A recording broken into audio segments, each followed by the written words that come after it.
नमस्कार दोस्तों, क्या आपने सिविल रिपोर्ट कभी देखा है? अगर आपने सिविल रिपोर्ट देखा है तो उसमें लिखा रहता है DPD, settlement, right of, close, active.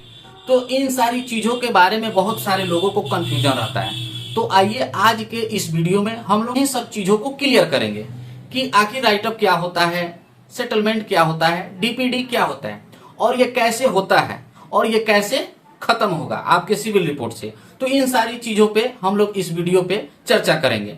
तो सबसे पहले हम लोग बात करते हैं कि सिविल क्या होता है। पिछला वीडियो में मैंने आप लोगों को सिविल क्या होता है, सिविल स्कोर क्या होता है, कितना से कितना तक रहता है, तो इन सारी चीजों को मैंने पिछले वीडियो में मैंने सारी डिफिनेशन दे दिया है। आज हम लोग बात करेंगे, उससे भी अंदर थोड़ा सा जाने का प्रयास करेंगे, जैसे कि सिविल स्कोर में जाने के बाद हम लोग को डीपीडी, सेटलमेंट, इन सारी चीजों को। आज हम लोग शुरुआत करते हैं डीपीडी से। यानी डीपीडी क्या होता है? डीपीडी का मतलब होता है ड्यूज पास्ट ड्यूज। इसका मतलब यह है कि आपने जो ईएमआई का और क्रेडिट कार्ड का कैसे भुगतान किया है, कितना दिन तक भुगतान किया है लेट, वो सारी चीजों का इसमें वर्णन रहता है। जैसे कि अगर आपका डीपीडी 0 लिखा हुआ है तो आपका रिपेमेंट बहुत अच्छा है, यानी टाइम टू टाइम आपने पेमेंट कर रहा है। जो बैंक आपको टाइम दिया है उस टाइम से आप पे कर रहे हैं, इसका मतलब आपका बहुत बेहतर है। और एक होता है 30 day, DPD 30 day, DPD 60 day, DPD 90 day. इसका मतलब होता है कि आपने उतना दिन लेट किया है, 30 दिन लेट जमा किया है, 60 दिन लेट जमा किया है, इसका मतलब वही होता है।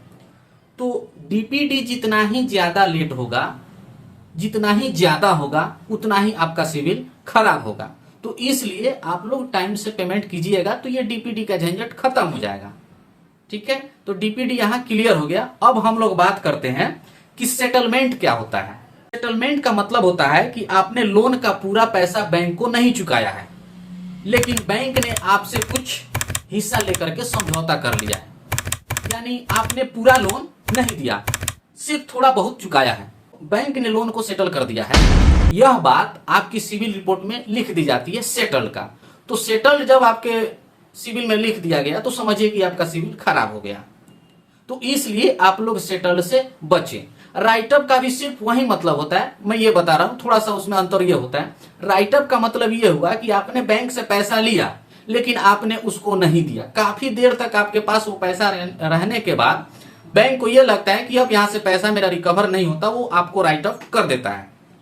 तो जब वो बैंक आपका पैसा को राइट ऑफ कर देगा तो आपका सिविल पूर्ण रूप से खराब हो जाएगा। आपको कहीं भी लोन नहीं मिल सकता है, किसी भी कंपनी में आपका लोन नहीं मिलेगा, बहुत दिक्कत होगा उस लोन को। कहीं से अगर लेते भी हैं तो मुझे नहीं लगता है कि कहीं से मिलेगा, लेकिन अगर मिलता भी है तो बहुत परेशानी से मिलेगा आपको लोन, वो भी हाई इंटरेस्ट रेट पे मिलेगा और सिक्योर लोन ही मिल सकता है। अनसिक्योर में तो मुझे कहीं उम्मीद नहीं है कि आपको लोन मिलेगा। ठीक है, तो इसलिए आप लोग राइट ऑफ से बिल्कुल बचें। आइए हम बात करते हैं ओवरड्यू अमाउंट और करेंट बैलेंस के। तो ओवरड्यू का मतलब होता है वो रकम जो अब तक आपको जमा करनी थी लेकिन जमा आपने नहीं किया है। और करेंट बैलेंस का मतलब है लोन का बचा हुआ हिस्सा जो अभी भी बाकी है। ओवरड्यू दिखना सिविल रिपोर्ट में आपका निगेटिव माना जाता है, इसलिए जैसे ही कोई ईएमआई या क्रेडिट कार्ड का बकाया हो उसे जल्दी से जल्दी चुका दे ताकि आपका ओवरड्यू शो ना करे।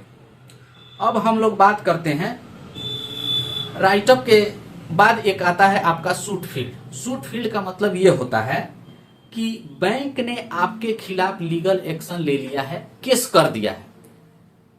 आपने उसके साथ जो लोन लिया है वो समय से नहीं दिया या दे नहीं रहे हैं, ये प्रॉपर्टी लोन में ज्यादातर होता है।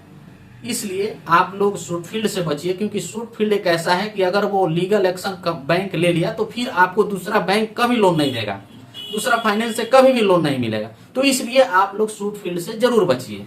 तो आपको क्लियर हो गया डीपीडी, सेटलमेंट, राइट ऑफ, इन सारी चीजों के बारे में आपने समझ लिया।